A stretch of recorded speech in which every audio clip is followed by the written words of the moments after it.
World only here on Fast and Factual. Let's get started. First in from the West Asia, nearly 5 months after the death of former Hamas chief Ismail Haniyeh, Israel for the first time has acknowledged their involvement in the former Hamas chief's death. Defense Minister Israel Katz confirmed his country's role during a speech where he vowed to kill senior leaders of Yemen-based Houthis. Katz said the way Israeli forces killed Hamas and Hezbollah leaders in Tehran, Gaza and Lebanon, that's the same way it will be done in Hodeidah and Sana'a in Yemen. Israeli Prime Minister Benjamin Netanyahu said there was progress in the ongoing hostage negotiations with Hamas. However, Netanyahu added that he was not sure how much time will it take to see the results. He also said IDF's military pressure on Hamas has led its leaders to soften their demands, and his country made great achievements militarily on several fronts. Houthis said they carried out 2 drone operations targeting Israeli military positions. The first operation was carried out in the southern city of Ashkelon, and the second operation targeted a military site in Tel Aviv. Houthi spokesperson said the attacks will continue until Israel stops its attacks in Gaza. A Russian delegation met Iranian President Masoud Pezeshkian in Tehran on Monday. The 2 countries will likely sign a comprehensive cooperation agreement. The deal would foster close ties between both the nations on defense front. The Russian delegation also invited Pezeshkian to visit Russia early in 2025. Ukrainian President Volodymyr Zelensky criticized the meeting between Slovakian Prime Minister Robert Fico and Russian President Vladimir Putin on Sunday. Zelensky said that Fico lacked desire to end his country's dependency on Russian natural resources. He also called it a big security issue for Europe and Slovakia. Fico said he met President Putin after Zelensky made it clear that Ukraine will not renew a gas transit contract amid its ongoing war with Russia. Luigi Mangione, the 26-year-old man accused of fatally gunning down United Healthcare CEO Brian Thompson, pleaded not guilty on Monday to New York State murder charges. Mangione said not guilty when he was asked how he pleaded to the 11-count indictment charging him with murder as an act of terrorism and weapons offences. Thompson was shot dead on December 4. Sebastian Zapata, a 33-year-old man who was charged with a first-degree murder and arson on Monday. He allegedly lit a woman on fire and saw her getting burned to death on a subway station in New York's Brooklyn. Zapata was identified by a group of teenagers who recognized him from photos released by the police. Investigators say he has no links to the victim. Mexican President Claudia Sheinbaum extended support to Panama's government on Monday. She said the Panama Canal belonged to the Panamanians. Her comments came after U.S. President-elect Donald Trump threatened to take over the Panama Canal. Trump accused Panama of letting China manage the key passage. A subsidiary of a Hong Kong-based firm has managed 2 ports located on the Caribbean and Pacific entrances to the Central American waterway. France unveiled its new government on Monday. The new team comprised both former ministers and senior civil servants. Eric Lombard, who was the head of the investment arm of the French government, became finance minister. Foreign Minister Jean-Noël Barrot and Defense Minister Sébastien Lecornu also retained their posts. And Elizabeth Borne, who stepped down as Prime Minister in January, became the new Education Minister. Romania's outgoing President Klaus Iohannis has reappointed current Prime Minister Marcel Ciolacu to form a new government. The new cabinet is expected to easily win the confidence vote as the Social Democratic Party won most seats in the December 1 parliamentary election.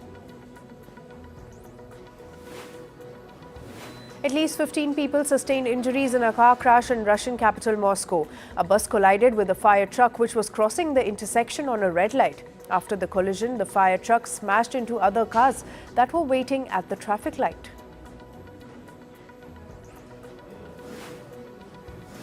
India's Prime Minister Narendra Modi attended Christmas celebrations on Monday.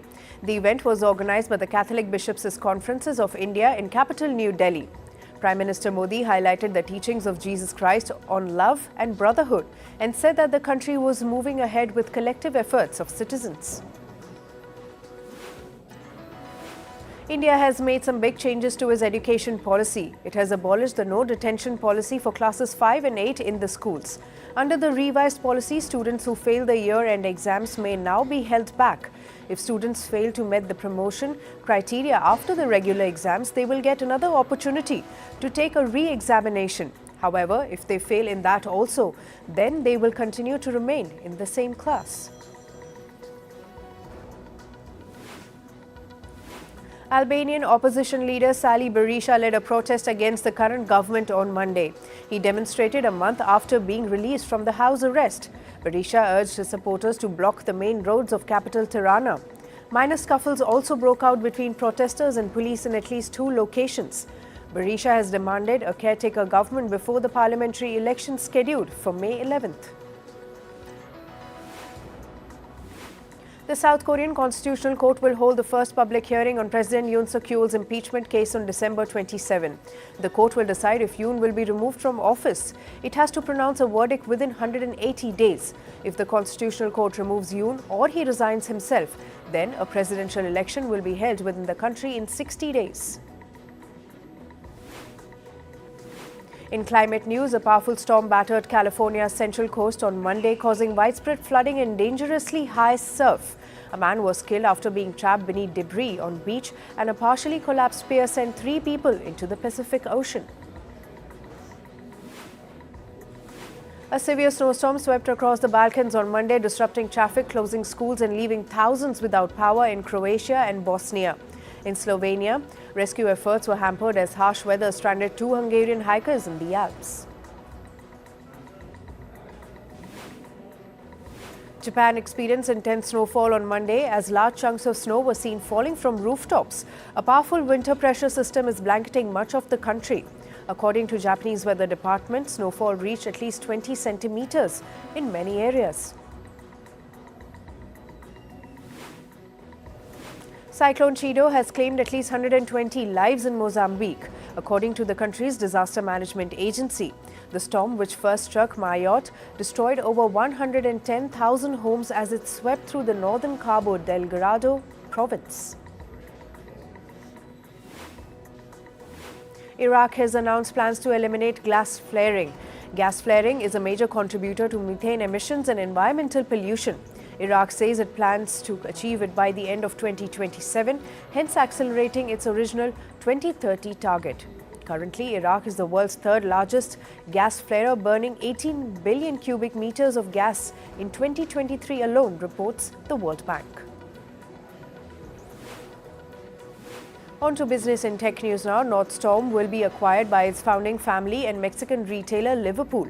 The all-cash deal is worth $6.25 billion. After the takeover, Nordstorm will exit public markets and will go private. Nordstorm, which is an American departmental store chain, has been facing stiff competition from giants like Walmart and Target. Reports say Toyota is planning to build an electric vehicle plant in Shanghai. This plant will make the company's luxury brand car named Lexus. The factory will be operated by Toyota independently without any local partner. Toyota plans to start operations at the facility around 2027. Argentina's President Javier Milei revealed Argentina's nuclear plan. This project will strive to power the country's artificial intelligence sector through nuclear energy. Argentina will construct a small modular reactor, or an SMR, as part of the plan. This SMR will allow access to energy across the country. Japanese automaker Honda shares surged 16%. This after the company launched merger talks with its rival Nissan. Honda also announced a buyback program of up to $7 billion, signaling that the company thinks its stocks are undervalued. This marks Honda's largest ever buyback. British oil giant BP is facing legal trouble over crude oil supply to Israel. Gaza war victims have taken legal action against the company. They accuse BP of violating their own commitments to human rights. The root of the issue is a BP-run pipeline through which Israel gets 28% of its crude oil supply. The fate of the US-Japan steel deal will now be decided by US President Joe Biden. Talks about whether Nippon Steel's proposed takeover of the US Steel poses national security risks fell through. It is likely that Biden will block the takeover of US steel by the Japanese steel maker. Shareholders of Arcadium Lithium have approved its sale to Australian mining giant Rio Tinto. The deal is estimated to be around $6.7 billion. Arcadium's share jumped 7% after its shareholders voted for the deal. This move will see Rio Tinto turn into the world's third largest lithium miner. Chocolate maker Cadbury has lost its royal warrant for the first time in 170 years. It was first awarded by Queen Victoria in 1854. The warrant was removed under King Charles's rule. Cadbury's owner, Mondelez International, said it is disappointed by the decision. The Starbucks strike in the United States intensified further. At least 300 stores have now been impacted. The strike follows stalled negotiations over wages, staffing and working conditions. The 5-day walkout ends today. The union representing the baristas predicts this to be the largest strike by the coffee chain. Japan and the United States have accused North Koreans of stealing crypto assets worth millions. The theft was allegedly carried out by a North Korean hacking group called the Traitor. They are accused of stealing cryptocurrency worth $300 million from the Japan-based exchange DMM Bitcoin.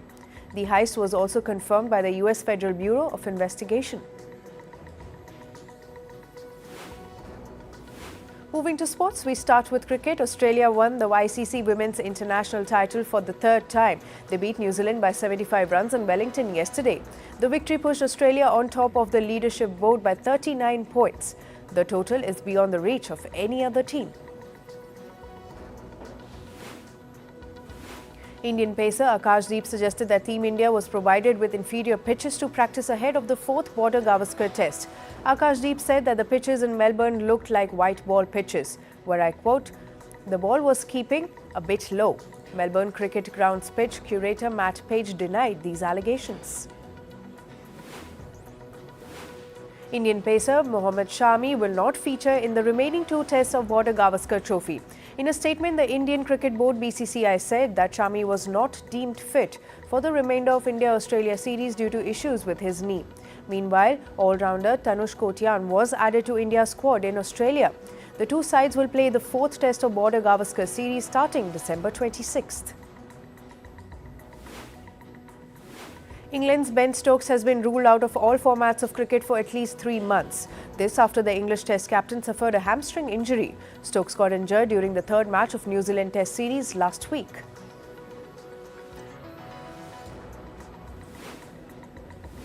Moving to football, Arsenal's Bukayo Saka suffered a hamstring injury as well. The star winger could be out of action for several months. The 23-year-old was forced off the field during Arsenal's clash with Crystal Palace on December 22.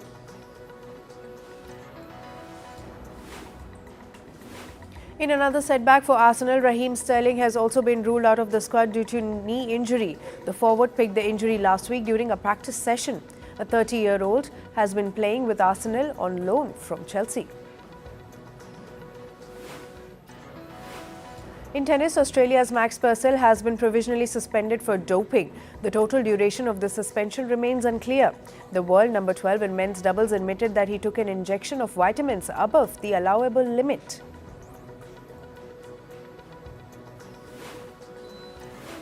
British tennis star Katie Boulter and Australia's Alex de Minaur are now engaged. The longtime partners announced the news with a photo of the engagement ring on Instagram. Boulter wrote, and I quote, "We have been keeping a small secret." In chess, Indian Grandmaster Arjun Erigaisi will compete in the upcoming World Rapid and Blitz Championship in the United States. The 21-year-old's request for an expedited visa process to the US was accepted. Erigaisi's participation in the tournament was previously uncertain due to delayed visa process. The tournament will feature top chess players like Magnus Carlsen and Fabiano Caruana. Indian shooter Manu Bhaker was snubbed in the nominations of Major Dhyanchand Khel Ratna Award. The 22-year-old said that she submitted her name in the online portal for recognition, but the final list of 30 nominees did not feature her.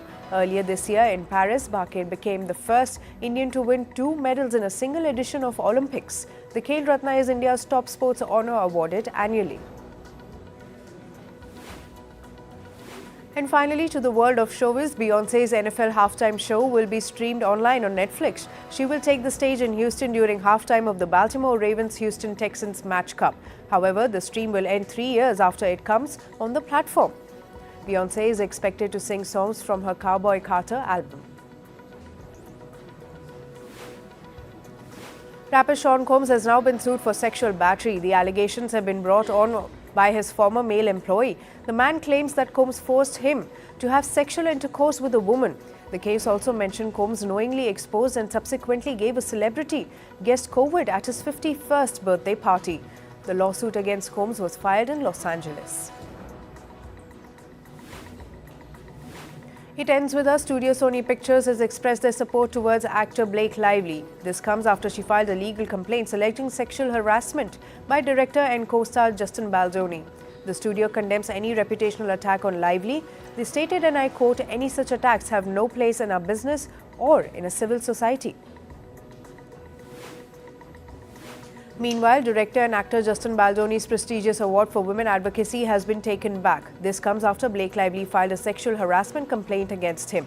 On December 9, Baldoni received the Voices of Solidarity Awards from Vital Voices. Actor Alec Baldwin's Rust manslaughter case is finally over. The special prosecutor has now withdrawn her appeal of the case's dismissal. Baldwin was accused of involuntary manslaughter of cinematographer Halyana Hutchins. She died on the sets of the Rust movie after Baldwin fired a revolver during a scene.